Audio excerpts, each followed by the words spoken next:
کے ذکر کے لیے حدیث قدسی ہے، اللہ پاک فرماتا ہے انما جعلت ذکرک ذکری، محبوب میں نے تیرے ذکر کو بھی اپنا ذکر بنا لیا۔ اللہ کو یہ پتا تھا کہ آخری وقت ہوگا زمانے کی، جب اپنے اختتام کی طرف جا رہا ہوگا، تو اس وقت دنیا اس کائنات کے مختلف کونوں میں کچھ محفلیں مسلمان سجایا کریں گے، اور وہاں میرے اس محبوب کے، جو ان کا بھی محبوب ہے، اس کے ترانے گایا کریں گے۔ پہلے ہی کہہ دیا انما جعلتو ذکر کا ذکری، محبوب تیرے ذکر کو میں نے اپنا ذکر بنا دیا۔ اب جب بھی کوئی، جہاں بھی کوئی تیرا نام لے گا، تیرا ذکر کرے گا، تجھ سے محبت کرے گا، تو بلا شک و شبہ وہ میرا ذاکر بن جائے گا۔ جتنے بھی اولیاء کرام ہیں، ایسے مبالغہ آرائی کی بات کرنے کا میں قائل نہیں ہوں، جتنے بھی اولیاء کرام ہیں، اللہ کے دوست ہیں، کوئی ایک بتا دو جس کو قرب مصطفیٰ نہ ملا ہو اور وہ قرب خدا پا گیا ہو۔ کوئی ایک ایسا نہیں ہے۔ سید احمد رفاعی بیت حضور پر نور میں جاتے ہیں، اس کو اگر خدا کا گھر کہا جائے تو کم نہیں، ساتھ اللہ کا گھر بھی ہے جس کو مسجد نبوی کہتے ہیں۔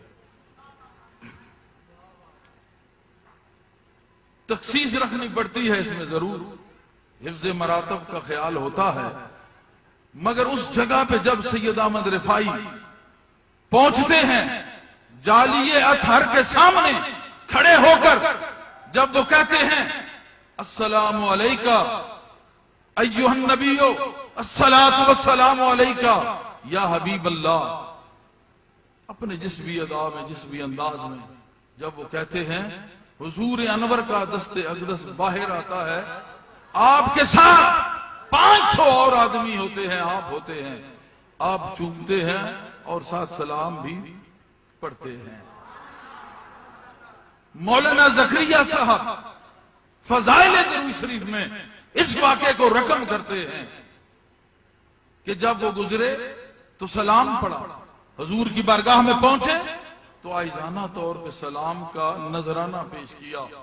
میرے حضور نے دیکھا یہ سید احمد رفاعی ہے، یہ حضور غوث اعظم کے رشتہ داروں میں ہیں، غالباً ماموں ہیں، مجھے پورا یہ رشتہ یاد نہیں، لیکن یہاں میں دیکھتا ہوں کہ رشتے کی کم، محبت کی زیادہ ضرورت ہے۔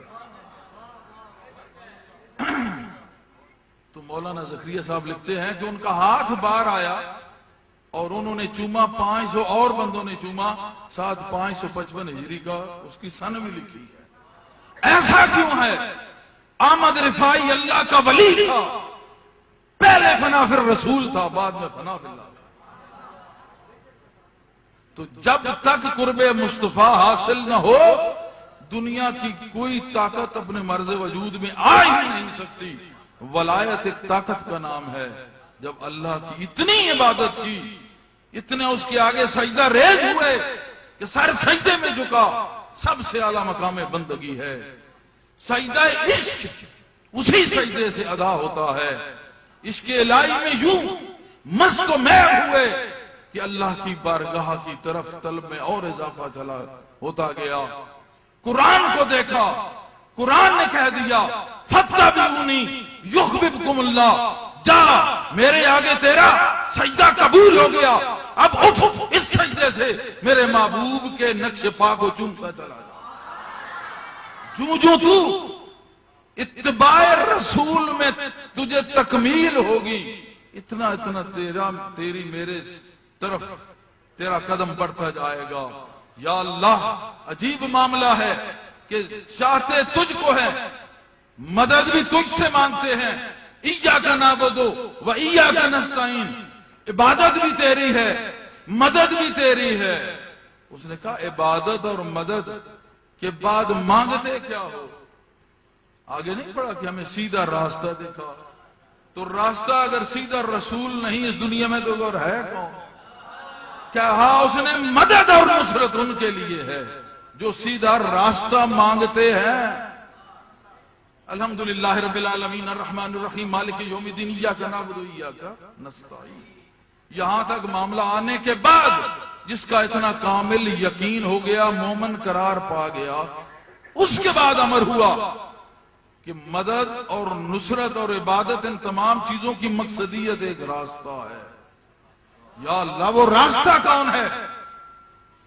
خود ہی اللہ نے کہہ دیا کہ یہاں شکوک و شبہات بڑا ہوگا، یہاں جب کسی کو ماننے والے نہ ہوں گے، جب غیر مقلدین کا دورہ آ جائے گا، تقلید مفقود ہو جائے گی اور گزشتہ سے پیوستہ نہ رہیں گے، سلف صالحین سے انکار کریں گے، اکابرین اسلام سے انکار کریں گے۔ اللہ کے علم میں یہ بات شامل تھی، کیونکہ اگر اللہ نہیں جانتا تو کوئی جانتا ہے؟ اس نے پہلے کہا دی صراط الذین انعمت علیہم، کہ یہ ان لوگوں کا راستہ ہے جن پہ انعام ہے، جن پہ انعام ہے، انعمت غیر المغضوب علیہم ولا الضالین، ان لوگوں کا راستہ نہیں جن پہ غضب ہے۔ انعام کن پہ؟ جنہوں نے محبت کی۔ غضب کن پہ؟ جنہوں نے نفرت کی۔ کس سے؟ کس سے؟ خدا کو تو مانتے تھے، رسول سے جنہوں نے محبت کی وہ انعمت علیہم کے دائرے میں آئے، جنہوں نے رسول سے نفرت کی وہ مغضوبین میں ان کا شمار ہوا۔ تو نفرت اور محبت یہ دو ہی پہلو ہیں۔ کربلا میں دیکھو یا احد، خندق، مدینہ، مکہ، جہاں بھی دیکھو دو ہی چیزیں، یا محبت ہے یا نفرت ہے، اور یہ مسلمانوں میں آج تک چلی آ رہی ہے، یہ آج تک چلی آ رہی ہے۔ اسی لیے محبت مشن کا جو نام ہے سلسلہ قادریہ مخدومیہ ہے، کلندریہ ہے، لیکن منشور اور نقطہ اور مقصد ایک ہی ہے کہ محبت، کیونکہ لا دین لمن لا محبت اللہ، اس کا دین ہی کوئی نہیں، لا ایمان لمن لا محبت اللہ۔ اعلی حضرت نے اپنے خطبات رضویہ میں اس کو نقل کیا ہے۔ لیکن اس بات کو سوچو کہ محبت نہ ہو دین نہیں اور ایمان نہیں۔ اب یہ سوچنا ہے کہ محبت دین اور ایمان ہے، نہیں، محبت کس کا دین اور ایمان ہے، یہ بات سوچنی ہے۔ حضور کی بارگاہ میں ہم نے جب عرض کیا، کہا لا یؤمن احدکم حتی اکون احب الیہ من ولدہ ووالدہ ومن الناس اجمعین، محبت میری اتنی ہو کہ ماں اور باپ سے بڑھ کے، ہر بندے سے بڑھ کے تو میرے عشق میں اس طرح میں وہ مست ہو جائے کہ دنیا و ما فیہا سے خبر ہو کے ہر فلسفی اور دانا کی لاجک کو ٹھکراتے ہوئے، اپنے ذہنی نکات کو رد کرتے ہوئے فقط اور فقط محمد میں ضم ہو جائے۔